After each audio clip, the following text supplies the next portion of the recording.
Let's learn how you can play YouTube in background on iPhone. So first step is to open settings application. Now you want to click on general option, then scroll a bit and click on picture in picture.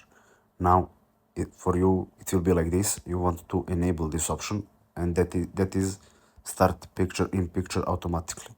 Now you want to go back and open your YouTube application, click on your profile, and then click on settings icon, then go to general. So you should see here picture in picture option. I don't see, I don't know why.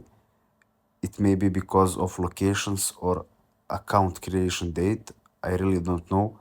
But if you see here an option enable picture in picture, you want to click on it, and after that you will have and you will be able to play YouTube in background of your phone. So that's it. Thanks for watching and see you in the next video.